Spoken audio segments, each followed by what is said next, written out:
O podcast Chimarrão com Espiritismo apresenta reflexões sobre o Livro dos Espíritos de Allan Kardec, com comentários do Espírito Miramês e do Núcleo de Estudos Espíritas Vinha de Luz, de Praia Grande, Santa Catarina.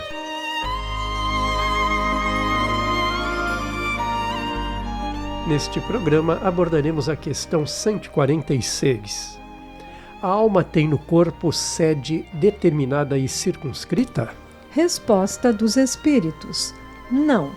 Porém, nos grandes gênios, em todos os que pensam muito, ela reside mais particularmente na cabeça, ao passo que ocupa principalmente o coração naqueles que muito sentem e cujas ações têm todas por objeto a humanidade.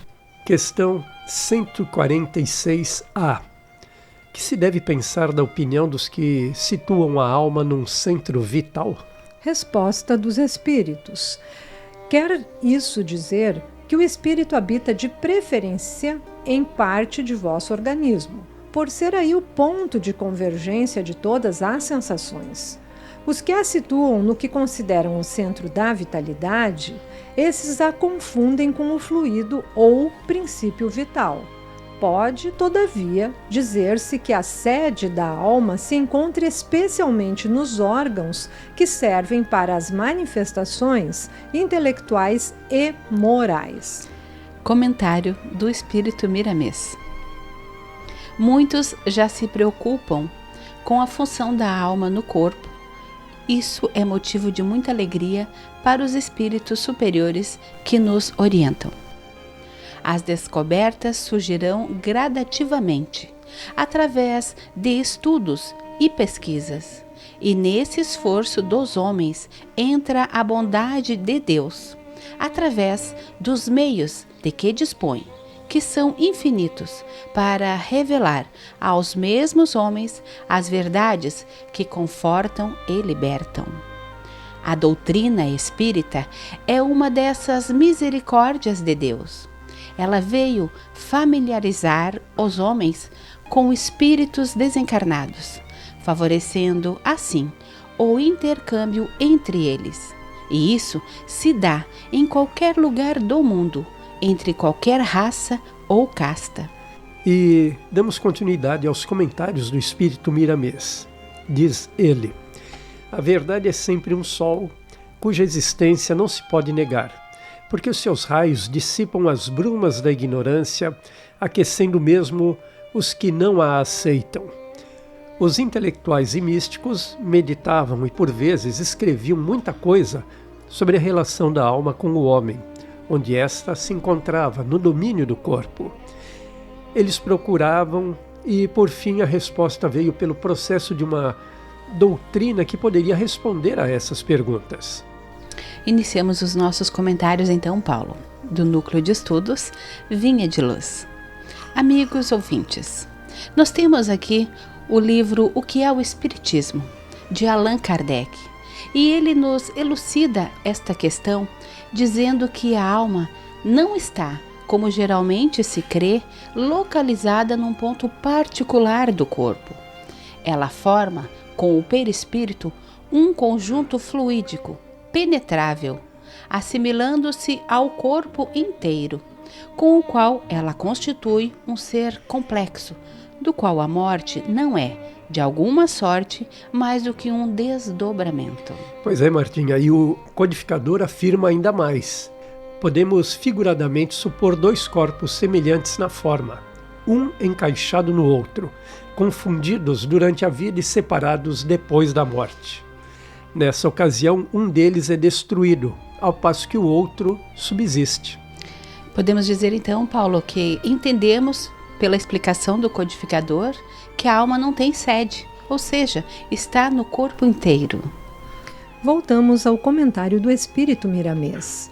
Eram os mesmos espíritos desencarnados que, por estarem livres da matéria e por conhecerem os fundamentos da vida, esclareceram, por processos mediúnicos, ao codificador do Espiritismo que a alma se encontra mais acentuadamente na cabeça daqueles que pensam mais e no coração dos que usam mais os sentimentos. São 2 pontos capitais de sustentação da vida, de onde a alma se irradia por todo o corpo. Continuando com os comentários do espírito Miramês, ele nos diz: a alma se localiza certamente na cabeça, por estar ali o instrumento mais perfeito para as suas comunicações. O cérebro humano ainda é um tanto desconhecido pelos homens da ciência. O espírito comanda o corpo através dele, que tem por intermediário o fluido universal, força de grande afinidade com o perispírito, cadeia de luzes que afiniza, apura e redistribui para o soma todas as ordens da vontade da alma. Nos nossos comentários eu gostaria de trazer novamente Miramês, porque ele nos lembra a resposta que os espíritos superiores deram a Kardec lá no começo da pergunta 146. Então os espíritos superiores informaram sim que a alma estaria localizada certamente na cabeça. Por quê? Porque a cabeça é um instrumento das comunicações. E continuamos com os comentários de Miramês, que nos diz que aprendemos na época de escola que o cérebro comanda o corpo, embora a ciência ainda desconheça quase que a totalidade desse órgão humano. Traremos novamente os comentários do espírito Miramês, que nos diz: o corpo humano é, pois, a mais perfeita síntese do universo, capaz de, no futuro, adquirir a mesma harmonia da criação. Essa luz divina consciente se apoia no córtex cerebral, emite suas forças para as 2 glândulas situadas na cabeça, pineal e pituitária, canalizando-se para todas as outras da mesma família endócrina. Daí é distribuída para todo o complexo humano pelas redes mais sensíveis do sistema nervoso. E Miramês diz mais, Martinha. Enfim, o espírito é uma luz acesa dentro do corpo de carne, para a sagrada missão de despertar todos os talentos espirituais que Deus colocou na sua consciência como processo de despertamento de mais vida para a alma. O espírito é luz, que quanto mais brilha, mais domínio tem sobre o seu instrumento. Trago agora os comentários do Núcleo de Estudos Vinha de Luz. Então, meus amigos, abordaremos algumas citações de André Luiz a respeito da glândula pineal em sua obra psicografada e denominada A Vida no Mundo Espiritual. Esta obra, então, este trabalho de André Luiz é composto de 13 livros psicografados por Francisco Cândido Xavier, entre 1944 e 1968. A obra convida-nos a refletir sobre a relação entre a vida no plano terrestre e no plano espiritual.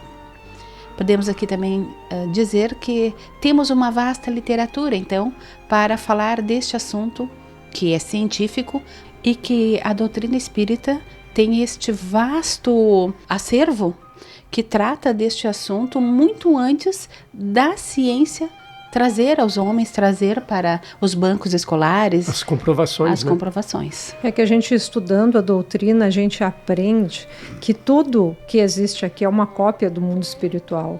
E as obras de André Luiz, elas vêm nos abrir essa imortalidade da alma, nos tirar aquele véu para que a gente comece realmente a entender como que se dá a vida lá, que na verdade é a nossa verdadeira vida. Porque mesmo como você disse, Martinha, num outro trabalho nosso, nós temos uma vida, mas várias existências.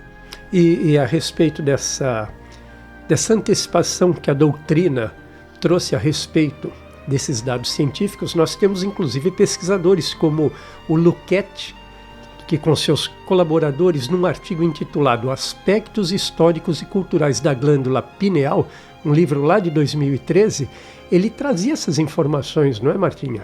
Sim, Paulo, várias informações, inclusive termos relacionados à glândula ou corpo pineal, que os Missionários da Luz, o livro lá de 1945 do André Luiz, com mais de 20 termos encontrados lá, se pegarmos a obra.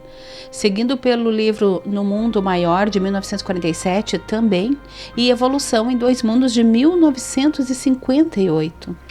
Então, 6 do total de 13 livros desta coleção traziam alguma informação sobre a glândula pineal.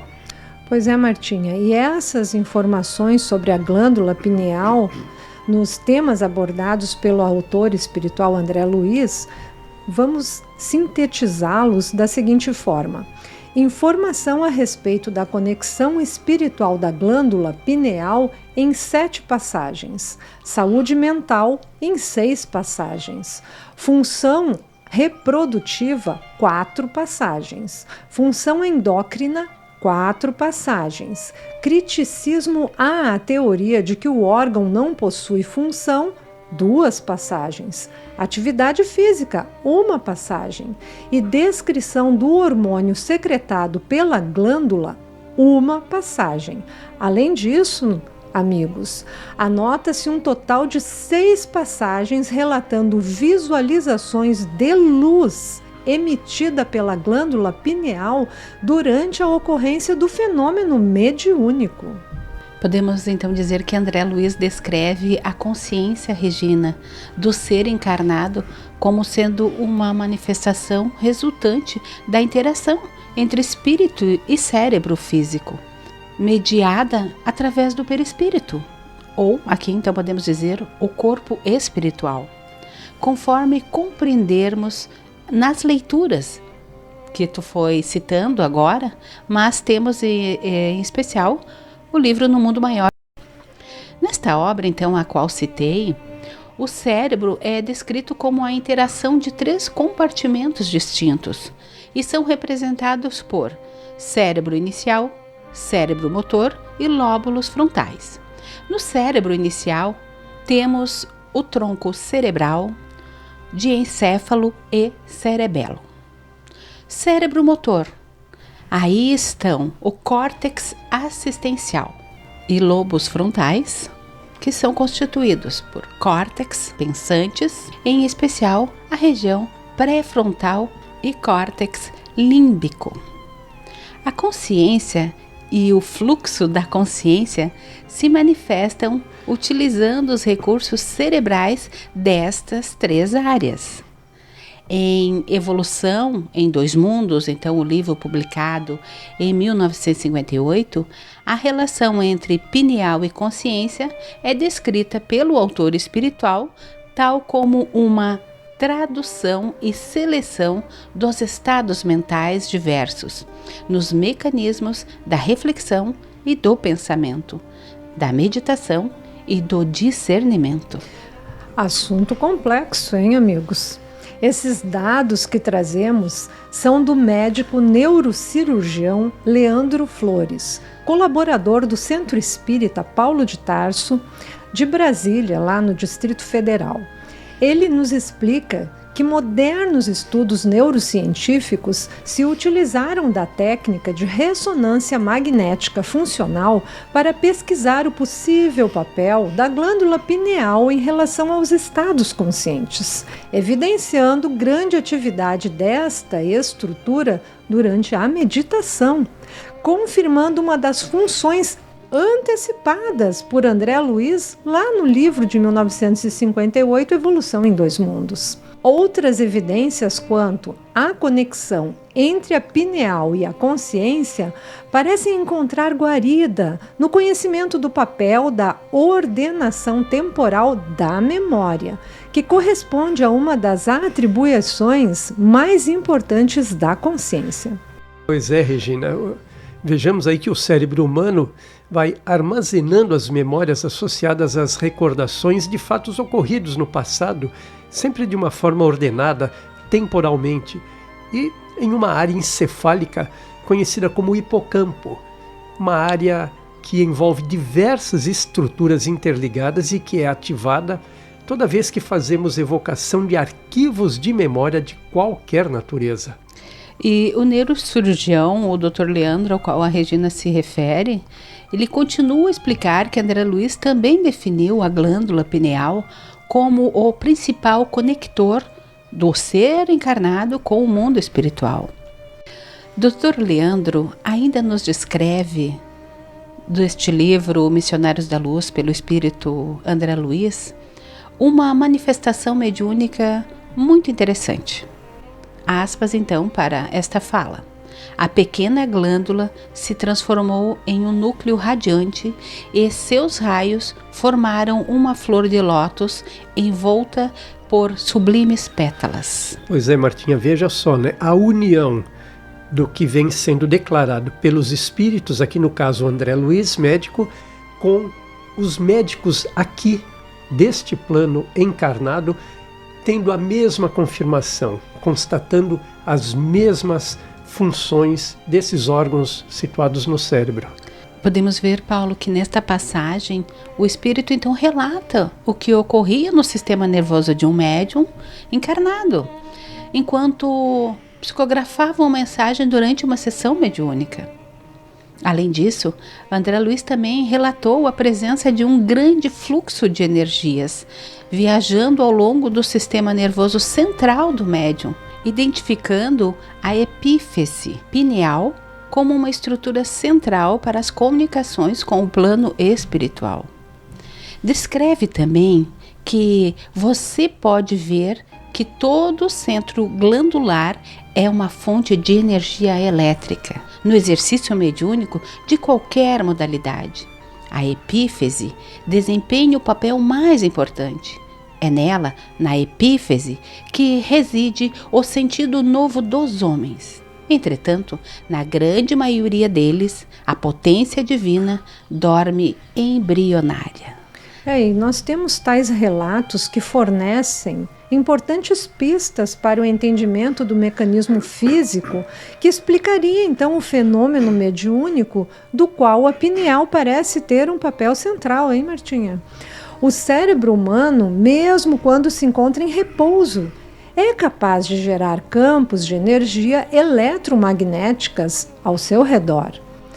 Em que pesem sutis essas energias, tais campos podem ser detectados e aferidos com equipamentos especiais. Utilizando-se de computadores para criar um modelo tridimensional dos campos eletromagnéticos gerados a partir então da região cerebral relativa à glândula pineal, pesquisadores constataram que tais campos apresentaram a mesma forma e aparência da chamada ponte espaço-tempo de Einstein e Rosen. Pois é, Regina, exatamente, a tal ponte de Einstein e Rosen, que nada mais é do que a física descrevendo como o famoso buraco de minhoca, ou seja, uma estrutura tubular capaz de perfurar o tecido espaço-tempo, teoricamente conectando dois planos de existência diferentes, ou seja, dois universos paralelos. Assim, a flor de lótus descrita nos anos 40 por André Luiz nada mais seria do que a percepção visual deste campo de energia eletromagnética, mecanismo físico, pelo qual um espírito poderia estabelecer conexão com o cérebro de seu médium, por meio exatamente da glândula pineal. É como disse, né, a Martinha, aqui anteriormente na fala, que de André Luiz, que, deixa eu ver aqui, como uma estrutura central para as comunicações com o plano espiritual, a glândula pineal. Ou seja, então, a ciência vem constatando então esta ligação indissolúvel entre os dois campos, né? O físico e o espiritual. Cada vez se confirma mais essa ligação e a existência deste plano espiritual. Continuamos então com o comentário do espírito Miramês. No homem primitivo, onde quase não existe a razão, o instinto direciona suas necessidades e os laços são mais frouxos na extensão das suas sensibilidades. Mas o tempo se encarregará desse ajustamento para que tenha mais consciência dos deveres ante a vida que lhe chama. A alma e o corpo se uniram para se engrandecerem juntos. Trazendo então os nossos comentários finais, o assunto é bem complexo. Vem sendo analisado por médicos, neurocirurgiões, que trazem resultados de pesquisas a nos indicarem ser a obra literária de André Luiz indicação segura de uma evolução que entre os dois mundos vem ocorrendo de maneira progressiva, como tudo na obra de Deus, nosso Pai. E Regina, concluiremos por onde começamos. Ou seja, pela resposta dos espíritos superiores que nos dizem: pode, todavia, dizer-se que a sede da alma se encontra especialmente nos órgãos que servem para as manifestações intelectuais e morais.